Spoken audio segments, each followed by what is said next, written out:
Okay, just then I thought my level of incompetence hadn't reached its greatest height. I discovered that it had.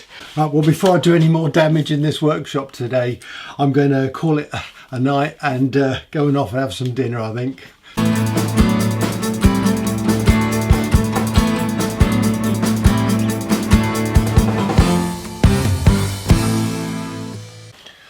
In the last episode I drew out this plan for the front block and the tail block, and now what I'm going to do is make myself a template using some scrap wood that I've got.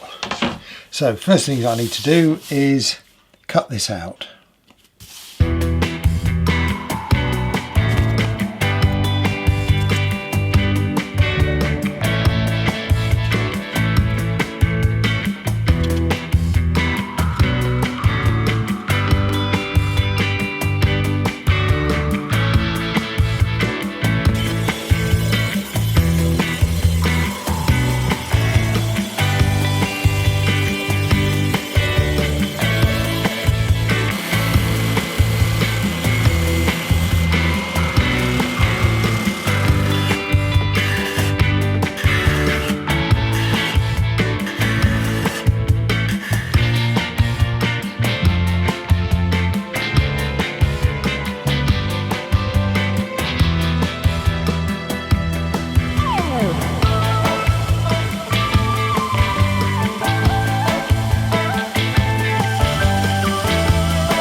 Okay, I've done a little bit of work off camera because it got very noisy and very dusty in here. So I've cut out this shape and I've actually stuck the paper template back in position, so it'll help me line everything up.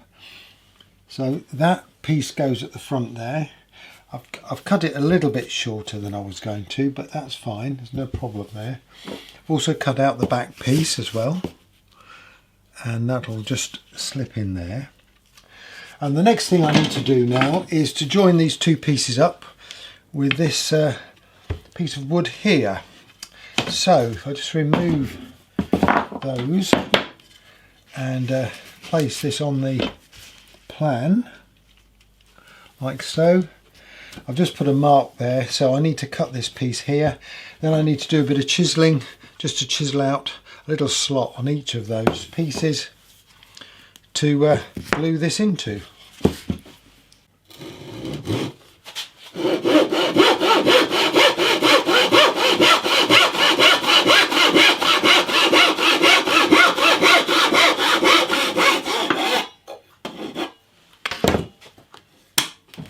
Magic.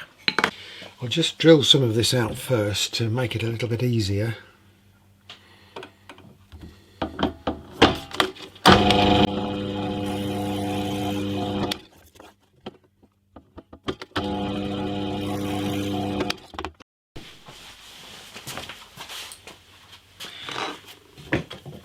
Put a scrap of wood underneath the piece just to stop it sinking down into the vise when I start chipping away.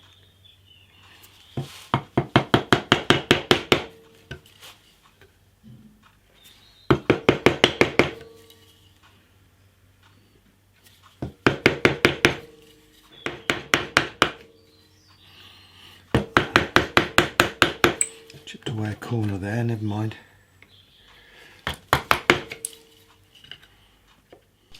Well, I have to be honest, that's not my best piece of chiselling. I managed to split a bit of the wood, but I've glued it back on with some super glue, and I don't think that's going to bother.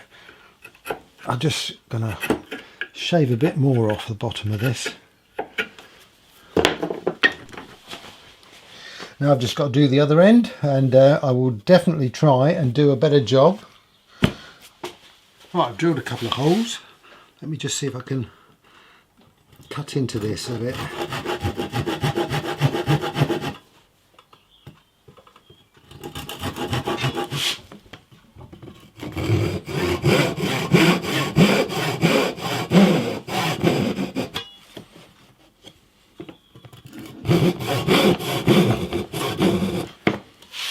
Okay.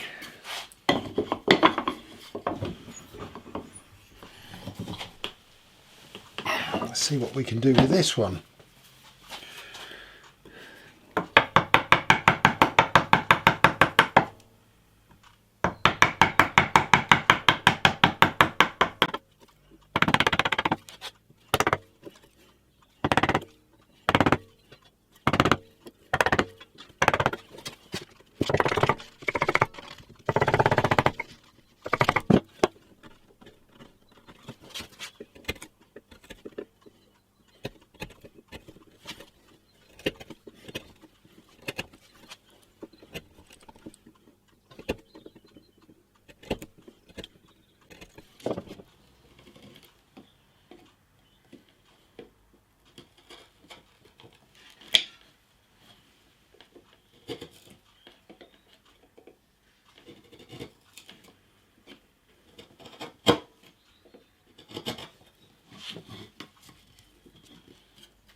Well guys, I nearly got it right. You remember I cut this piece to the length marked on the plan, but you'd also remember that I said to you I'd made this a little bit shorter. It's not as long as it was on the plan, so of course this piece wasn't long enough, so I've had to cut another piece.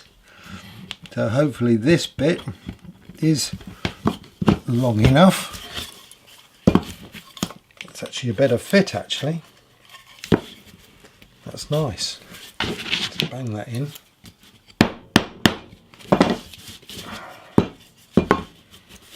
And put that onto there. Look at that. Okay, how are we now? Is that good? That's good.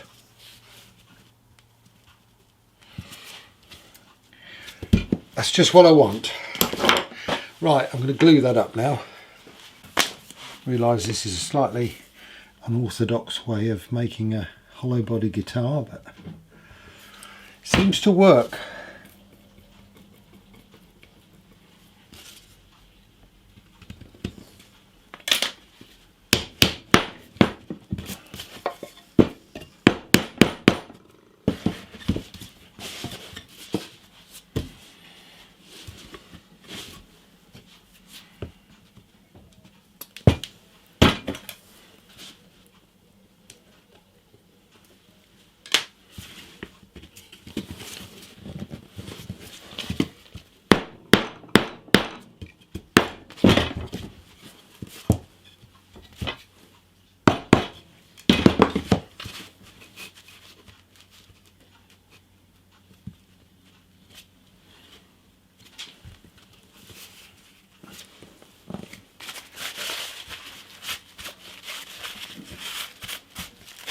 Right, I'm going to let that cure.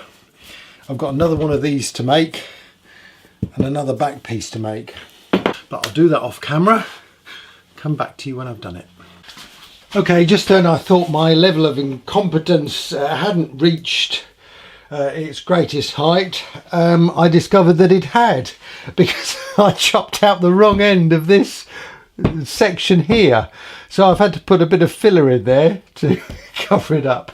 Otherwise I've got these two all glued up. They're round the wrong way at the moment. They will be round that way once they're done, but they're looking good. Oh dear, I don't know, I really don't know. Right, well, before I do any more damage in this workshop today, I'm going to call it a night and going off and have some dinner, I think. See you in the morning. Okay guys, what do you think of the build so far? Okay, I'll try not to make any more mistakes. Let's get on.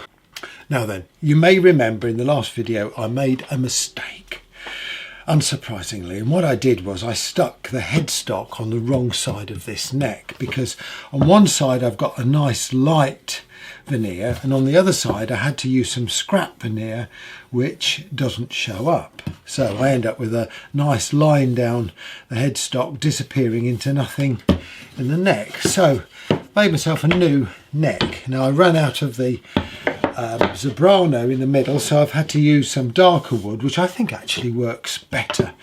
So I've also got some more veneer, some nice light maple veneer from David Dyke Guitars down in East Sussex, and that looks really nice. So I've done that, and I've got a matching veneer and laminate on the headstock. So I'm going to glue the two together. I've also taken the opportunity to make the neck a bit thicker. This is 23mm thick, because I know when it goes into the body, the way I'm designing the end block means that I need a little bit more neck. Anyway, let's see if we can glue this on.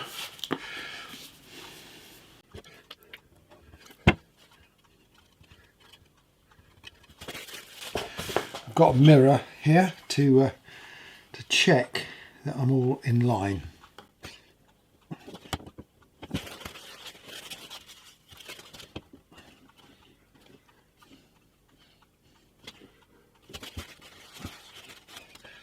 And it's important I get the centre lines lined up.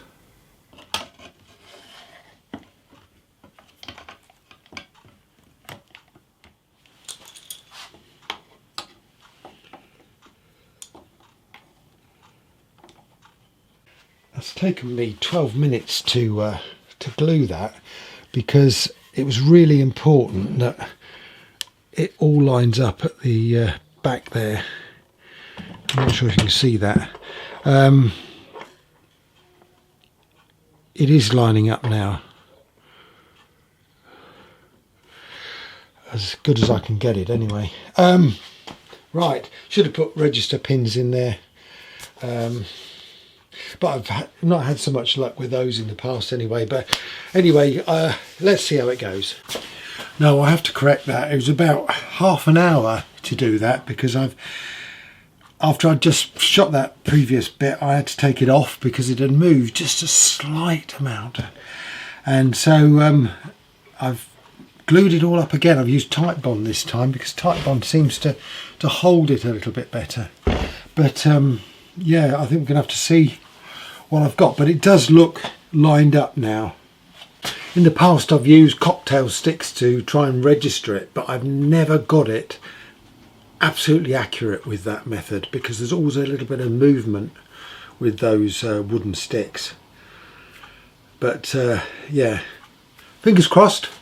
Now I'm thinking about how I'm going to bend the ribs for this guitar. And when I made my acoustic guitar, the classical guitar, I used a frame like this, and I put some wedges in, bent the wood, put it in here and left it to set.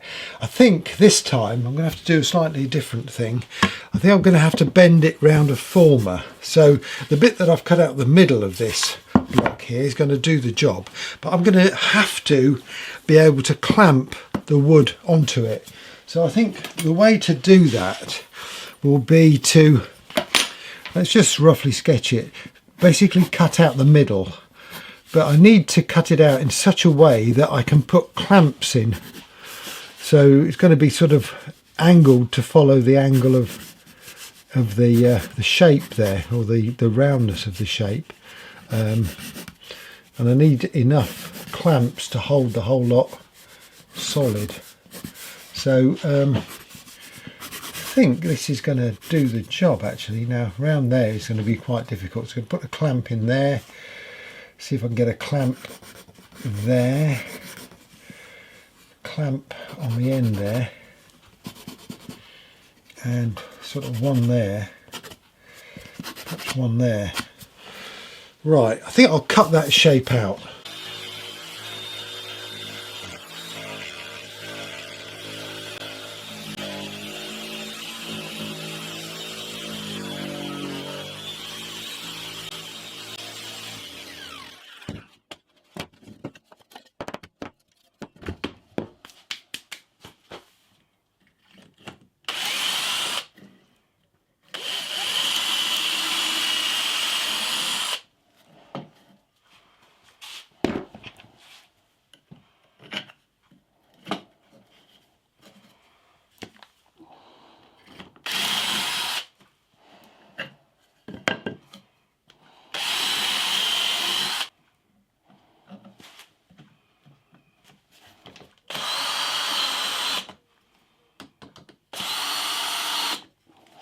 Right, excuse the noise, I've got the air cleaner on, but I've made two of these formers.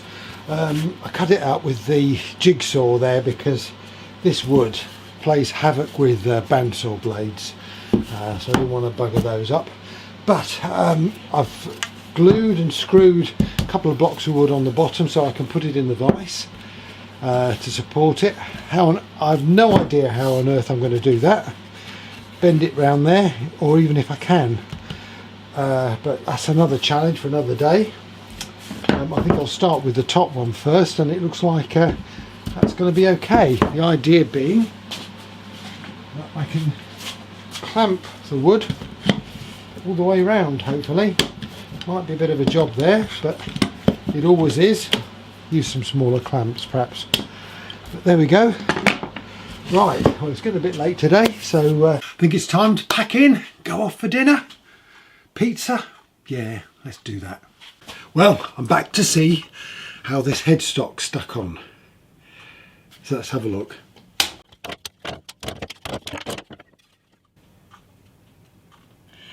And it's pretty good. I don't think I'll get it any better than that. Okay then, I'm going to have a go at bending some wood. Now I've got the bending iron on, and somebody asked me the other day, how did I make my bending iron? Well, I have made a video about that, and I'll put a link in the description below.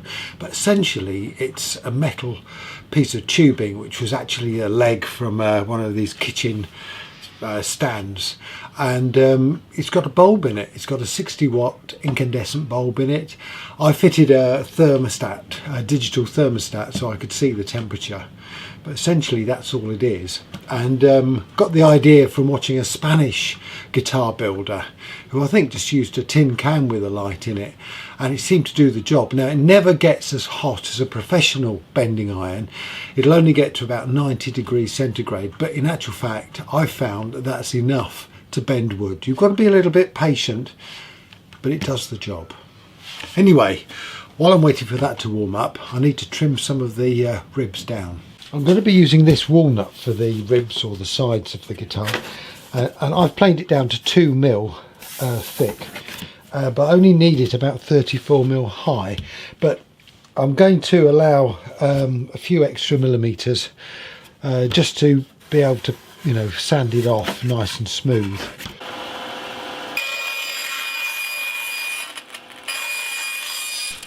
As always, I changed my mind at the last minute and I went for 38mm. I always cut things too short and then have trouble. It's much better to be able to sand it off afterwards.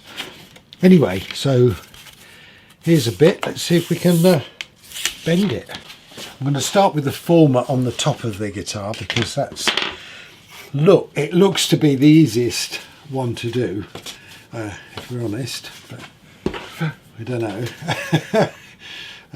So I'm just going to start marking up where I need the bends to be, so like that, and then to about there, and around there. So this bit here is going to be a real fiddle, I think. Anyway, let's see what we can do.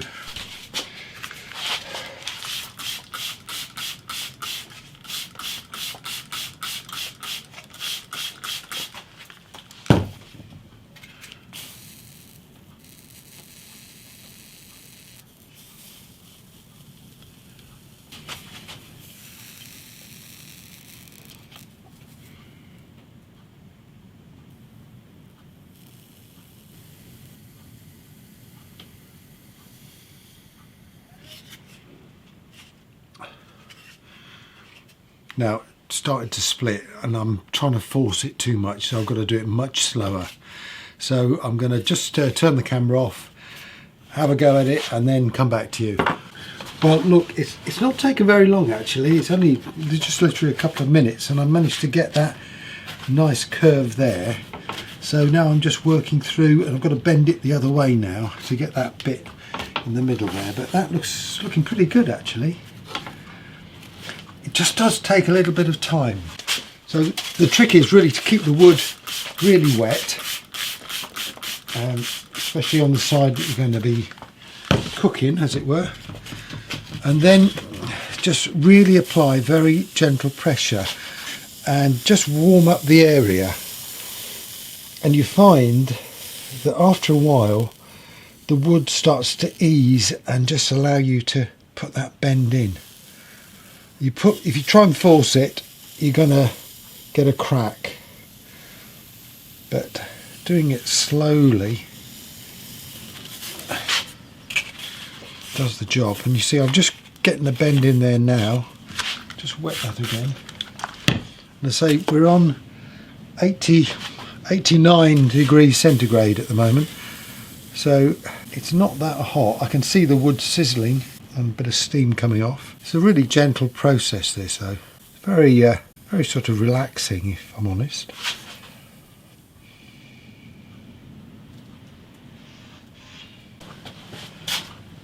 Starting to go. As you can see, I need to do quite a bit more to get it right down there, but we're on the way. Right, so my first attempt is good to this point here, and then unfortunately it all goes to pot. I've got 3 splits to try and get that bit into there, and so that's not going to work. So I think I'm going to have to use thinner wood to get round these really sharp corners. I'm also wondering about using really thin wood and effectively laminating 2 pieces together. I think I've reached a cup of tea moment. Think about this and then come back to it. Now, it was all going splendidly all round there until I got to this very tight bend at the front here, and yeah, I got 1 split, 2 splits. I thought the first one I might be able to sand it out, but no, the whole lot was going to split, and it split on the inside as well. So this is probably a bit too thick, so I might need to just take it a little bit thinner. So I've got another bit ready to go. I might just take this down to about 1.5 mil, but I've also thought of using a piece of metal. Now, I've tried this in the past, and basically when I'm bending the wood, I use a piece of metal to really strap in and hold the wood at the back there, because obviously what's happening is the wood at the back is having to travel further than the wood inside, and it's just not holding it. So if I reduce the thickness, it's not going to travel so far, or stretch so far I should say, and if I use the metal it may help it to stay in. So let's first of all make this a bit thinner. So to make that thinner, I'm going to use this little device here, so I can adjust the thickness with this screw or this bolt. Let's give it a go.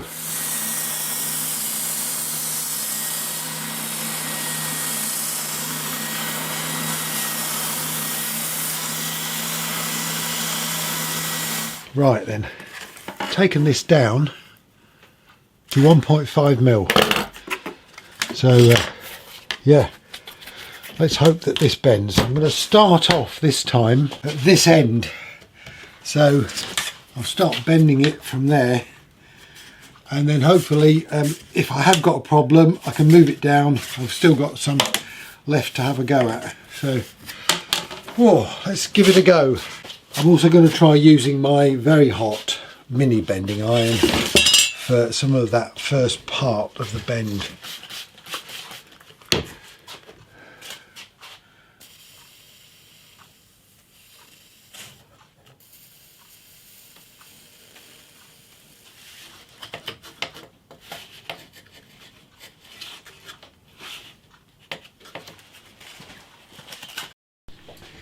Ladies and gentlemen, I have managed to bend the wood round this former, but in order to do that I've had to use wood which is only 1mm thick, because there is no way in this world I could do it with anything thicker, and I've just had awful trouble, as you can see, trying to bend the wood. So I'm going to have to cut some more pieces to carry on with this, but I've got that top edge done.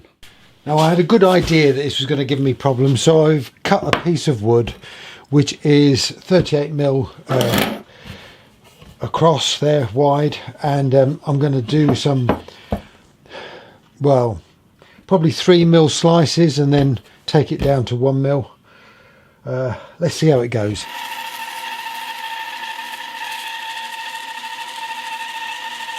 Well, I thought that bend was hard, but the next one is going to be almost impossible.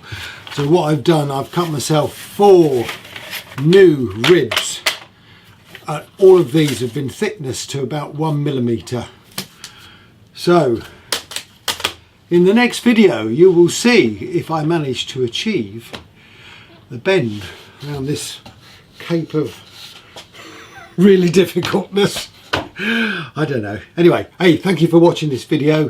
Hope you'll stay with me on this series, and thank you for all your marvellous comments. I'll see you soon, and in the meantime, stay safe. Cheers.